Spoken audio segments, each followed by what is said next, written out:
there are things that is part of what I do in motorcycling that I want to be able to shop personally by myself, which means I don't want to be given these things because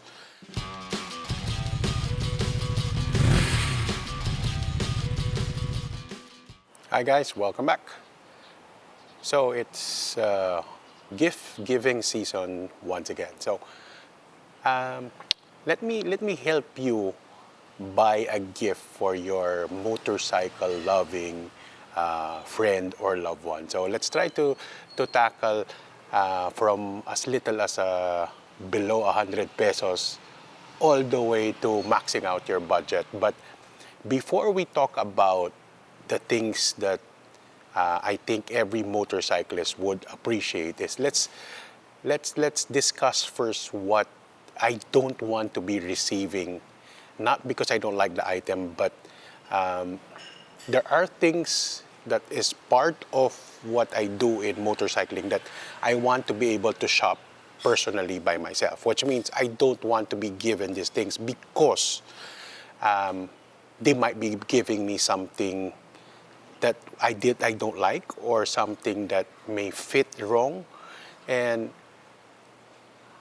ayoko yung binigay sa akin tas hindi ko gagamitin, so I'll be forcing to use it, so hindi ako masaya. So the things I don't really want to receive, not because I don't want any of these things, is basically anything protective, meaning helmet, gloves, jackets. Those are very specific, very personal to me, meaning unless I tell someone what I exactly want, it's very hard to shop for me when it comes to helmet, gloves, jacket, or even pants. One thing you have to consider when buying those is there's a certain fashion, or there's a certain aesthetics that people equate when buying these things. So the aesthetic means, first, of course, it has to look good on them. Second is, does it match the bike they ride? So let's say the guy rides an adventure or enduro type of motorcycle, then of course the helmet is going to look different. The type of protective gear they use is different. The gloves they use is different. Now, if they drive something more like a retro, kind of like a cruiser, then the type of equipment, once again, or the type of protective equipment that they use is going to look different to someone who rides like a more sportier bike. So it's really very difficult to shop for someone when it comes to that. Second is, since the fit of those protective gear has an impact on safety, a wrong-fitting one, tapos pipilitin niyang gamitin, syempre nahiya siya sa nagregalo, may hamper his or her safety. So talagang, if you can avoid not buying them any of those protective gear, that's so much better. Better kung gusto mo, samahan mo na lang siya doon sa store and then tell them, oh, choose what you want and I'll pay for it. But if you want it as a surprise, maybe you can check with your favorite motorcycle store. Maybe you can buy them at JC. That would always solve a lot of problems. So let's now discuss gifts that I think every motorcyclist would enjoy. Okay, so let me just quickly set up. Okay, so let's start with something that is the most affordable. So basically something like in the 250 peso range and below. So something I always carry, whether in my small pouch, whether it's just tucked under the seat, is this mini card tool. So this is what they call the wallet ninja. Here, it's the wallet ninja. And then this folding card knife. This is very, very useful. You'll never know when you will always need a knife. So if you notice this is actually a metal knife, but this is encased in plastic. So all you have to do is twist this. See, and then there you go. It's a nice knife. It's actually pretty sharp, but I don't think you can sharpen this, but this is very, very affordable. You can get both of this for 100 pesos. So this is definitely one of those nice gifts to give. yung mga casual friends, baka si Manong Messenger, you wanna give something that is very useful for them. This is actually a really nice set, no? Another thing that is very useful for me is a small, very small bag, yung mga, you know those pouches that, I think the string bags, yeah, the small string bag that you can convert as a small backpack. The beauty about those is just like any tool like this small, is you can easily just insert them anywhere in their bike so that when you are in a pinch, maybe you have to buy something and you're on your motorcycle, you don't have luggages, you don't have any bags, you can still be able to buy those small things. Maybe it could be just a box of donut, it could be something like just a box of milk, or some fruits, or some small food item that you want to buy. So yun, you can just put it in and then take it as a backpack. And if you're not using it, all you have to do is tuck it under your seat, anywhere that's easy to tuck. I'll post a picture. And then I just came from Decathlon. They actually have a small collapsible pouch, which is 220 pesos, 210. It's a small bag that you can fold and converts into a small backpack. So that's also one thing you may want to be considering. That's actually a very nice, that's actually a nice gift to give to someone who rides. Now let's go to around 500 pesos and below. For 500 pesos and below, to a motorcyclist, it's always very crucial that they actually have a nice light to bring with them, an emergency light. So in this case, I got this from Lazada. This is around 300 plus pesos. This is a USB rechargeable LED light, and this is very strong na light. Diba? Nice. And then the good thing about this is, in a pinch, if you are stuck in the side of the road and it's very dark, it doubles up as an early warning device, meaning you can clip this. And if you notice, this is magnet, so I can actually just snap it here as a magnet. No? So there's a magnet, and it actually has a stand. So in case you wanna stand it up when you're in the floor, when you're working on something, and then you can actually hook it. This one also acts like a carabiner in case you wanna hook it to the outside of your bag. So this is definitely one of those LED lights that I will suggest to give as a gift, because it's easy, it's small, it will easily fit my small pouch, my emergency pouch. Right? And the other one is for 500 pesos and below. This is something I got from MotoWorld. So this is a set of 3 neck tubes. So this is only 500 and this is 3 already. Now, the thing I like about neck tubes over a balaclava is, of course, having a neck tube or having a balaclava helps with sweat not reaching the inner liner of your helmet, so that you don't let your sweat get absorbed easily in your helmet, which means it will prevent your helmet from smelling, and it will require less washing of the pads. Excuse me, can you go down? Now, the beauty about a neck tube is it can be used in so many ways. You can be just used as a face mask. Now, so let me just quickly show you the ways I would use a neck tube. So, for one, it can always double up as a just your simple neck tube. So, what is the beauty of having just a neck tube? If you are riding in extreme heat, what I've done before is I soak this in cold water. Sorry, may makulit to. You look here. Is I soak this in water and then I wear it under the jacket, right? So when wind comes in, it cools my neck part, which makes the ride more comfortable. Now, if I just put it up here, this acts now like just a face mask. So you can use it like a balaclava. There you go. So there's so many uses to a neck tube over a balaclava.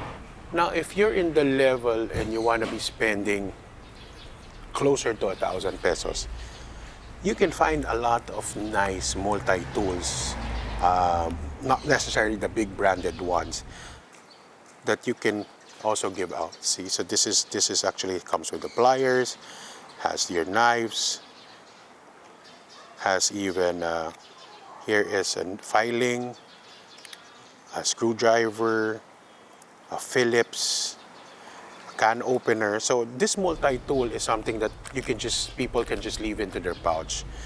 I don't really suggest for a really branded one, since people just leave this in their motorcycle and it's bound to probably get lost, or someone might easily access it and steal it. The only thing that I would suggest if you're using a non-branded one is, usually the biggest concern is rust. So what I do is, before I actually put it in my everyday pouch, so I make sure I spray some oil here, like even like WD-40, to make sure by the time I need it, it's not stuck up. So this one is good. And it comes in its nice leather pouch. And this is definitely below 1,000 pesos. Now, also for under 1,000 is getting a nice set of elastic tie-down straps or cords.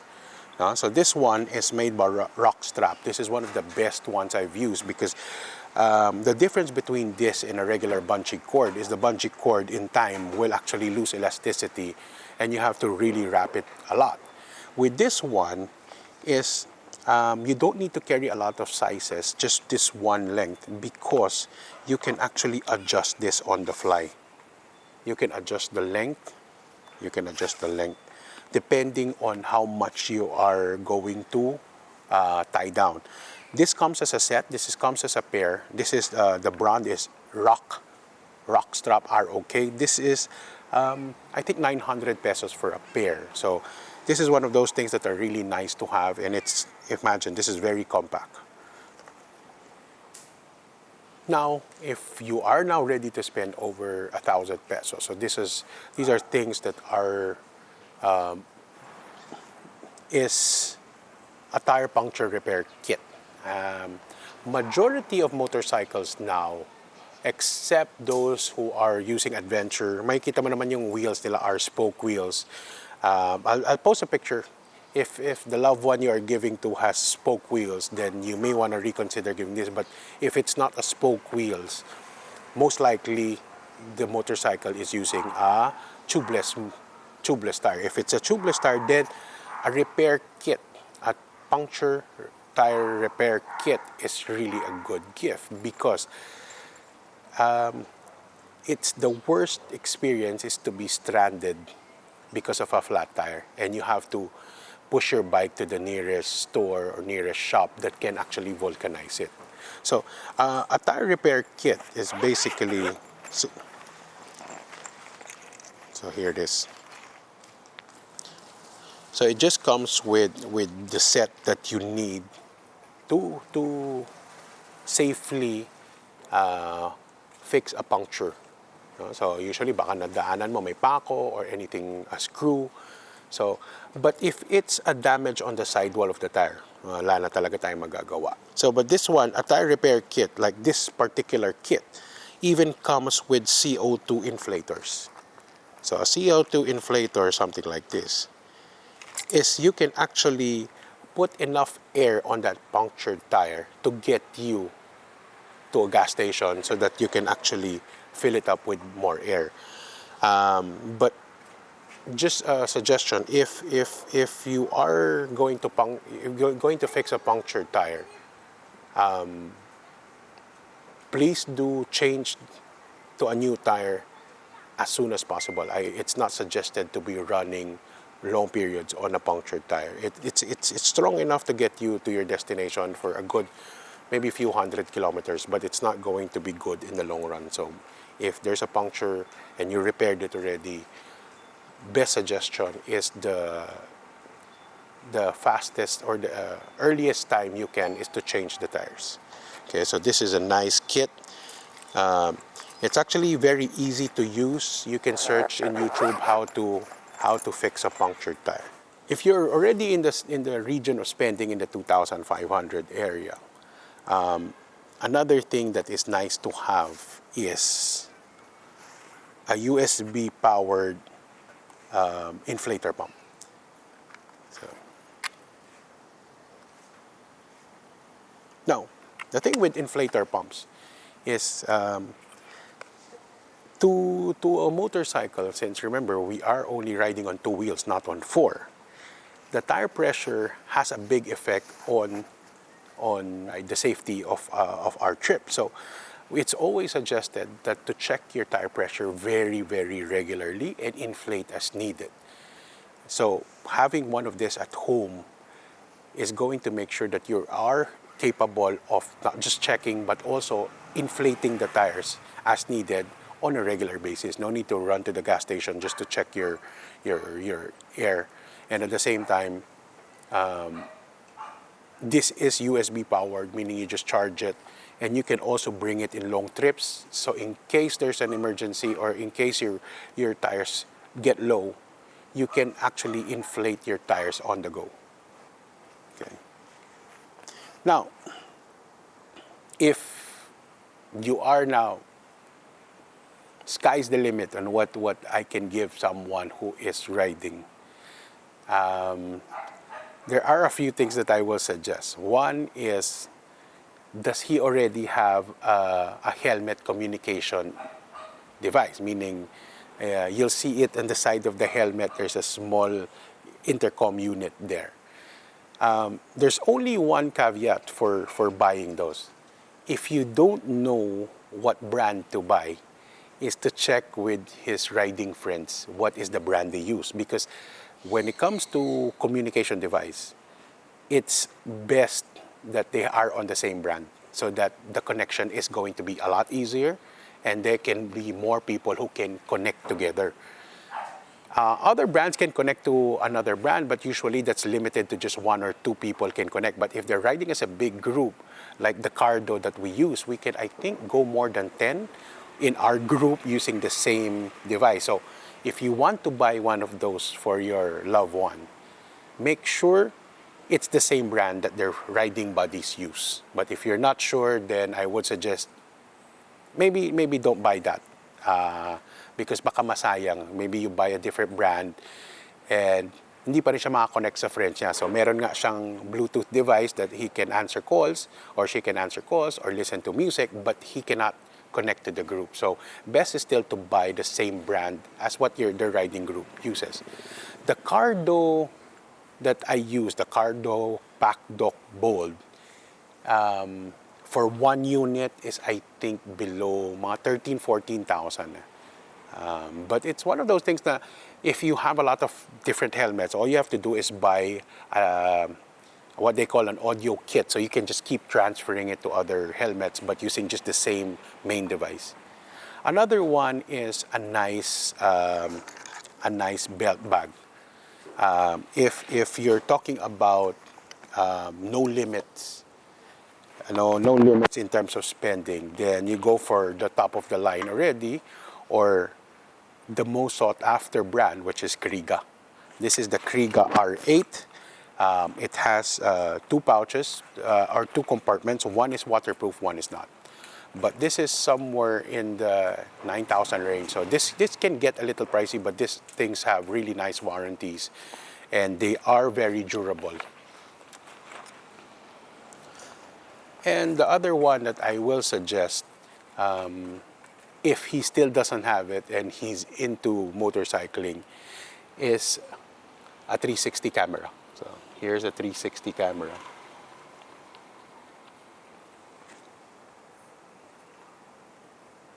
No?